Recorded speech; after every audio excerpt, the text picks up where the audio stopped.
여러분 정말 반갑습니다. 저는 1960년에 전주고등학교를 입학했어요. 여러분들 2022년이잖아요. 62년 62년 여러분들과 나 사이에는 62년의 차이가 있어요. 뭐 생각하기에 따라서는 저는 정말 꼰대죠. 나이도 많고. 그렇지만 저한테도 꿈이 있습니다. 우리는 꿈을 갖고 살아간다. 나도 꿈이 있고 또 여러분들 한 사람 한 사람도 꿈이 있고 여러분들 부모 세대들에게도 물론 꿈이 있었고 그 꿈의 어떤 한 단면을 오늘 이 비디오에서 여러분들이 보았습니다. 그래서 우리가 앞으로 살아가는 데 있어서 여러분들과 함께 60년이라고 하는 큰 차이가 있음에도 불구하고 같이 꿈에 대해서 좀 얘기를 해보자 이런 생각을 가지고 오늘 여기를 나왔습니다. 근데 제가 오늘 여러분들한테 이제 일종의 명사의 특강이라고 하는 걸 하는데 세 가지의 가장 기본적인 개념을 여러분들한테 소개할 겁니다. 첫 번째 사회화예요. 사회화. 두 번째 개인화입니다. 세 번째 열린 공동체. 여러분들이 이 세 가지 개념만 오늘 저한테서 배운다 하더라도 그것으로 큰 소득이 될 거라고 생각해요. 우리는 사람이고 각자 보는 걸 봅니다. 듣는 걸 듣고요. 말할 수 있는 것을 말해요. 그렇지만 보이는 것이 있듯이 보이지 않는 것이 있을 수 있어요. 듣는 소리가 있어요. 그런데 내가 들을 수 없는 소리가 있어요. 모든 걸 우리가 자유롭게 얘기하는 건 아니에요. 어떤 건 우리가 말할 수 있지만 어떤 것은 말할 수 없는 것들이 참 많습니다. 그래서 성숙한 인간이 된다고 하는 것은 보이는 것을 못지않게 보이지 않는 것, 들리는 것을 못지않게 들리지 않는 어떤 소리, 말하는 것을 못지않게 말할 수 없는 어떤 것, 아는 것을 못지않게 잘 모르는 것, 이런 것들을 우리가 깊게 생각할 수 있는 어떤 능력을 갖는 것, 이게 이제 성찰적인 태도라고 우리가 이야기할 수 있겠습니다. 강의의 기본 요지는 그겁니다. 우리 모든 개인은 성숙한 한 인간으로 성장하기를 바라고 있고 또 그런 성숙이라고 하는 걸 따라서 각자가 꿈을 가지고 있다. 그럴 때 성찰적인 태도라고 하는 것은 좀 더 깊은 생각, 보이지 않는 것도 좀 보려고 노력하고 들리지 않는 소리도 들을 수 있어야지 되고 사실 이런 것들을 통해서 습관적인 것, 익숙한 것, 당연한 것 이런 것에 너무 매몰되지 않고 자꾸 찾아가려고 하는 어떤 노력을 하는 것 이런 태도를 우리가 여기서 성찰적인 태도라고 이야기할 수가 있습니다. 좀 더 철학적으로 얘기한다면 삶이라고 하는 것이 그렇게 확실하지 않고 항상 많은 어려움과 위험과 불확실성에 쌓여 있으니까 이런 불확실성을 깊게 깨닫는 것 이런 능력을 갖는 것 여기서 사람이 좀 성숙해지는 어떤 길이다 이렇게 볼 수 있지 않을까 이렇게 생각을 했습니다. 이 테마의 한 핵심에 있는 것이 지구적 위험사회라고 하는 개념입니다. 우리는 이미 많은 것을 성취했습니다. 산업화를 통해서 빈곤으로부터 탈출했고 민주화를 통해서부터 독재로부터 우리가 벗어났고 정보화를 통해서 수많은 정보를 우리가 지금 핸드폰 하나만 갖고 있으면 뭐 5만 가지 정보를 다 거기서 얻고 습득하고 분류하고 있는데 그만큼 이 사회는 굉장히 많은 발전을 이루고 있다고 하는 건 사실이에요. 그러나 이런 발전의 이면에 또 우리 사회는 세계는 전대미문의 다양한 위험에 빠져 있는 것도 부정할 수가 없습니다. 우리가 많이 얘기하는 기후변화 현상, 또 우리가 오랫동안 상당히 어려움 속에서 직면하고 또 고통을 받았던 코로나19 전염병 문제 이런 것들이 단적인 보기지만 이런 것들을 개념화하고 또 이론화하고 사회학적으로는 대표적인 보기가 이제 울릭백이라고 하는 이 사회학자인데 저거 정말 너무너무 참 치는 사이였습니다. 근데 아쉽게도 2015년에 타기를 했습니다. 많은 활동을 우리가 참 같이 했는데 이 부분은 좀 아쉬운 부분이라고 생각할 수 있겠습니다. 또 다른 한 분, 이제 앤서니 기든스 영국의 사회학자인데 이분이 이제 주장하기를 성찰적 근대화라고 하는 걸 주장을 합니다. 앞으로는 단순한 근대화가 아니고 성찰적 근대화다. 아까 내가 성찰적이라는 뜻이 뭔가를 좀 얘기했는데 이런 것들을 주장을 해서 세계의 많은 그 이목을 받았던 그런 분입니다. 이게 보시면은 일상생활의 익숙한 상호작용 방식을 의도적으로 중단시켜 보는 것입니다. 파괴시켜 보는 거예요. 이게 진짜 시행입니다. 여러분들 가운데서 아마 여기서 지금 그 기숙사에서 생활하고 계신 분이 있을 텐데 이게 1970년대 미국에서 있었던 시험이거든요. 미국에서는 이제 학생들이 대학교를 가면 거의 대부분 다 기숙사에 살거나 아니면 우리식으로 이야기하면 하숙을 하거나 부모로부터 독립됩니다. 그러면 이제 일정 기간 동안 외지에서 도시지만 도시에서 예컨대 고기로 하숙을 하던 자녀가 방학이 돼서 부모를 봤어요.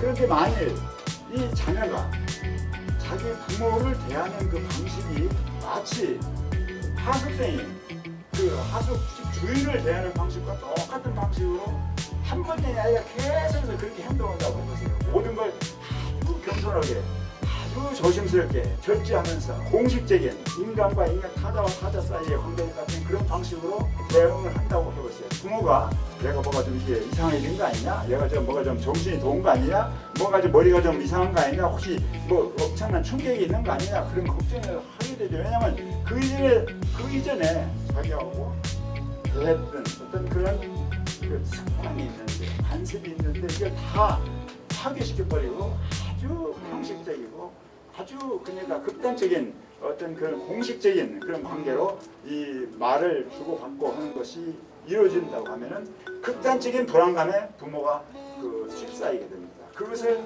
이 자녀가 알아요. 그럼에도 불구하고 그 실험을 계속하기가 대단히 어려웠다고 보고가 되고 있습니다. 이게 실험이 이제 에스노 메서돌로지라고 하는 실험인데요. 이게 에스노는 사람입니다. 메소드라고 하는 방법이고 로지는 학문인데 뜻은 사람들이 일상생활을 하면서 실천하고 있는 여러 가지 규칙을 연구하는 그런 학문이에요. 그런데 이 실험은 그런 규칙을 전부 다 그냥 파괴시키는 겁니다. 그랬을 때 과연 어떤 현상이 나오는가 이걸 가지고 실험을 좀 해보았던 그런 얘기 있습니다. 오늘 이한생분한테 준다고 하면 어떻게 할까요? 빡 잡고. 사실 동영상을 봤을 때는 한 10% 정도.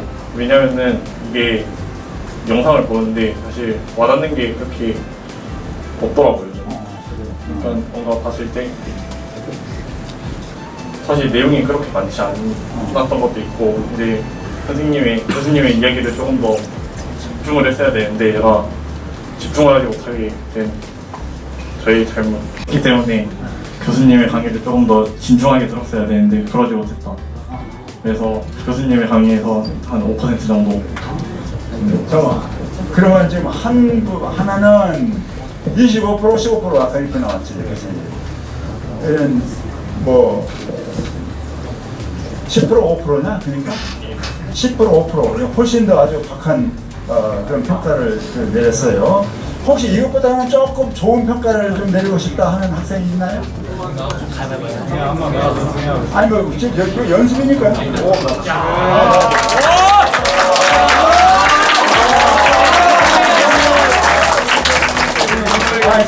환영하는 바야. 네, 1학년 1반 5번 임동희입니다. 임동희.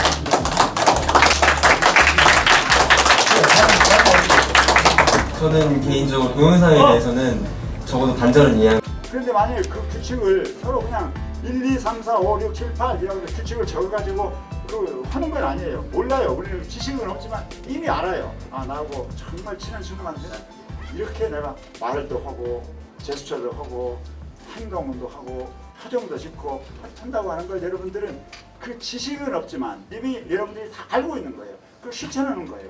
그래서 여러분들 부모와 아버지와 어머니와 대화할 때는 때로는 짜증도 부리고 어릿광도 부리고 때로는 반말로도 하고 때로는 뭐 화도 낼 수 있고 그런 겁니다. 이게 부모한테는 그런 거예요. 부모를 만날 적에 항상 예 아버지 이렇게 하지는 않는단 말이야. 우리는 엄마하고 대화할 적에는 훨씬 더 대화가 정감적이고 서로 간에 의존하려고 하고 서로 인정하고 배려하는 그런 것이 훨씬 더 강한 데 비해서 아버지와는 조금 더 관계가 좀 서먹서먹하지만 그래도 기본적으로 아버지와 대화하는 방식과 여러분들이 전혀 모르는 낯선 어떤 남자와 대화하는 방식이 그럴 것 같지 않아요. 여러분들 친한 애인과 예컨대 이 애인이 있다고 할 때 애인과 만나서 대화하는데 그 애인과 대화할 때 마치 여러분들이 잘 모르는 어떤 여성과 만나서 대화했던 것과 그런 방식으로 만약 대화를 한다고 하면은 여러분들과 교제를 하는 그 여성은 틀림없이 여러분들을 아주 이상하게 생각할 겁니다. 얘는 나를 모르는 애다. 얘는 엉망이다. 난 이런 애 싫다. 왜냐하면 암묵적으로 합의하고 있는 어떤 규칙을 서로 지켜가면서 관계가 좋아지는 건데 그걸 지키지 않으면은 내가 나를 어떻게 생각하는 거지? 그 규칙을 여러분들이 이해하고 그 규칙을 여러분들이 삶으로 체화시켜서 매일매일 생활을 나름대로 인간하게 꾸려가는 어떤 천재들이다 이거죠. 우리 한 사람 한 사람이. 이게 이제 미국 사회에서 했던 굉장히 중요한 갈등 실험입니다. 존중받아야 된다고 생각을 해요. 누가 함부로 나를 무시해서는 안 돼요.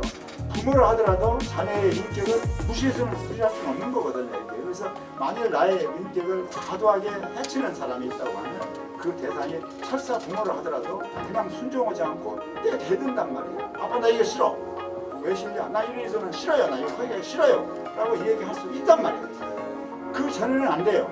따라가는 거예요. 왜냐하면 자연스럽게 자기 것이 되기까지 긴 시간을 거쳐서 그것을 습득하게 되는데 어떤 단계가 되면 점점 이제 개인의식이 발전되기 시작하면서 당연시했던 어떤 고정관념이나 편견이나 또는 어떤 사회적인 기대, 규범 이것을 의문하고 있습니다. 질문을 던질 수 있게 왜 이렇게 꼭 해야지 되는가?